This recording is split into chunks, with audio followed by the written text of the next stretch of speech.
안녕하세요. 오늘은 6월 3일 목요일입니다. 오늘은 잠언 18장 1절에서부터 12절까지를 본문으로 큐티 가이드를 시작하겠습니다. 먼저 오늘 이 본문을 통해 제가 묵상한 하나님은 견고한 망대가 되시는 분입니다. 10절 말씀 읽겠습니다. 여호와의 이름은 견고한 망대라. 의인은 그리로 달려가서 안전함을 얻느니라. 아멘. 여호와의 이름은 하나님의 존재를 의미합니다. 좀 더 구체적으로는 그분의 전지전능하신 능력과 거룩하신 성품, 그리고 영원한 생명 등 하나님에 관한 모든 것을 의미합니다. 자, 이 하나님께서요, 견고한 망대가 되십니다. 그래서 하나님께 피하면 안전합니다. 잠언은요, 의인이 그리로 달려가서 안전함을 얻는다고 말씀합니다. 자, 그렇다면 꼭 의인만 안전을 얻을까요? 그렇습니다. 자, 그런데요, 이 의인은 죄가 하나도 없이 깨끗하거나 또는 모든 율법을 다 준수해서 의인이 된 사람, 그런 사람을 뜻하지 않습니다. 세상에요, 그런 사람은 단 한 명도 없습니다. 자, 여기서 의인은요, 하나님을 의지하고 신뢰하는 사람을 가리킵니다. 믿음으로 사는 사람이죠. 자, 그런데요, 그런 사람에게도 위기는 찾아옵니다. 그럴 때 하나님께 달려가 의지하면 안전하게 보호해 주십니다. 혹자는요, 그래서 하나님이 뭘 어떻게 해 주시냐고 묻습니다. 돈을 주시냐고 묻습니다. 억울함을 즉시 풀어 주시냐고 묻습니다. 병을 당장 고쳐주시냐고 묻기도 합니다. 근데 사실요, 저는 사실 그걸 잘 모르겠습니다. 왜냐? 어떻게 안전하게 보호해 주시는지, 그건요, 하나님이 정하시기 때문입니다. 근데 그렇다 보니까요, 하나님이 안전하게 보호해 주셨는데, 그게 당장은 내 마음에 안 들 수도 있습니다. 빈곤과 억울함과 아픔, 이게요, 계속될 수도 있습니다. 그래도요, 포기하지 않고 믿고 있으면 분명 하나님의 보호를 경험하게 됩니다. 그분이 정말 내게 견고한 망대가 되신다는 걸 확인하게 됩니다. 그리고 이를 통해서요, 믿음도 더 커지게 됩니다. 자, 그렇다면 계속해서 오늘 이 본문을 통해 제가 발견한 인간의 모습, 어떤 게 있을까요? 오늘은 남 얘기하는 걸 좋아하는 모습을 볼 수 있습니다. 8절 말씀을 읽겠습니다. 남의 말하기를 좋아하는 자의 말은 별식과 같아서 뱃속 깊은 데로 내려가느니라. 아멘. 대개 별식은 참 맛있습니다. 치즈가 잔뜩 들어간 떡볶이와 피자, 그리고 치킨, 거기에 콜라까지요. 이거 생각만 해도 군침이 돕니다.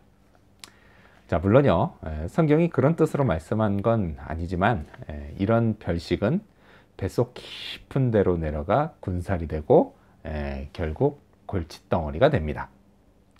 자, 그런데요, 남 얘기하는 걸 좋아하는 사람의 말이 이렇다라는 겁니다. 누가 말이야? 그랬대. 정말 귀를 솔깃하게 만드는 말입니다. 자, 이렇게 남 얘기하는 말에요, 사람들의 관심이 쏠립니다. 사람들은요, 이런 말은 뒷담화라고 해서 나쁜 일로 생각합니다. 맞습니다. 자, 그런데요, 이런 걸 공개적으로 하는 곳이 있습니다. 바로 언론사입니다. 국민의 알 권리, 이거를 내세워서 마땅히 존중받아야 할 개인의 사적인 일들을 아무렇지 않게 다 파헤치고 드러냅니다. 그래 놓고요, 의혹이 사실이 아닌 걸로 밝혀져도 누구 하나 책임지는 사람이 없습니다. 아님 말고. 그러는 사이요, 이미 한 사람은 대중들에게 나쁜 사람으로 낙인이 찍혔고 그의 인격은 처참히 살해당했습니다. 근데 이런 일은요, 교회에서도 얼마든지 벌어질 수 있습니다. 지금 잠언이요, 이 경고를 누구에게 하고 있나요? 하나님의 백성에게 하고 있습니다. 즉, 교인들에게 하고 있는 것입니다. 근데 여기에는요, 저도 포함이 됩니다. 아무 생각 없이 또는 흉볼 생각으로 내뱉은 남 얘기, 그거는요, 당사자는 물론이고 말하는 저와 그리고 듣는 우리 공동체 사람 모두에게 결국 해를 끼치고 골칫덩어리를 만드는 결과를 낳습니다. 남 얘기만 안 해도요, 교회는 훨씬 더 건강한 교회가 됩니다. 그런 교회 안에서 영혼들이 살아나는 걸 보게 됩니다. 자, 그렇다면 끝으로 오늘 이 본문을 통해 나에게 주신 교훈이 뭘까요? 그건 교만하지 말자입니다. 12절 말씀을 읽겠습니다. 사람의 마음의 교만은 멸망의 선봉이요 겸손은 존귀의 길잡이니라. 아멘. 질문을 하나 해볼게요. 나는 무엇을 앞세워 무엇을 얻을 것인가? 자, 이 질문에 대한 답, 12절 말씀처럼요, 겸손을 앞세워 존귀를 얻어야 합니다. 어리석게 교만을 앞세워서요, 멸망을 얻지 말아야 합니다. 저의 경우만 놓고 생각해 보면요, 교만해지고 겸손해지는 것, 그건요, 종이 한 장 차이인 것 같습니다. 이게 무슨 얘기냐? 딱 이 말만 조심하면 될 것 같기 때문입니다.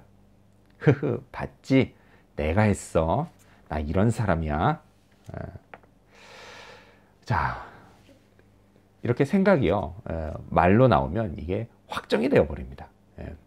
그래서 입만 조심해도요, 교만으로 빠지는 일은 많이 줄일 수 있을 것 같습니다.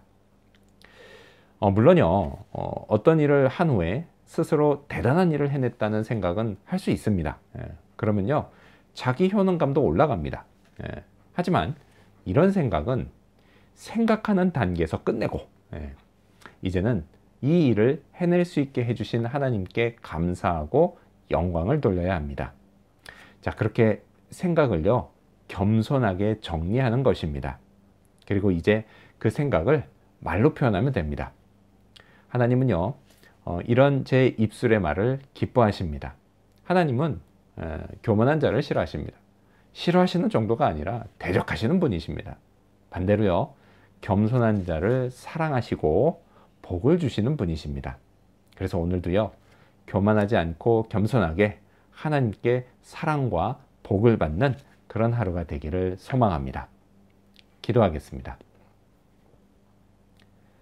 견고한 망대가 되시는 하나님, 위기가 다가오면 하나님께 달려가 하나님의 보호를 경험하게 하여 주시옵소서. 하나님께서 지켜주신다는 사실 잊지 않고 늘 하나님 의지하는 그런 사람 되도록 도와주시옵소서. 또한 남 얘기하는 말의 폐해를 잊지 않고 늘 주의하게 하여 주시옵소서. 또한 입조심하며 교만하지 않게 해주시고 늘 겸손하게 살게 해주셔서 하나님의 사랑과 주시는 복을 받는 그런 인생이 되도록 도와주시옵소서. 감사드리며 예수님의 이름으로 기도합니다. 아멘.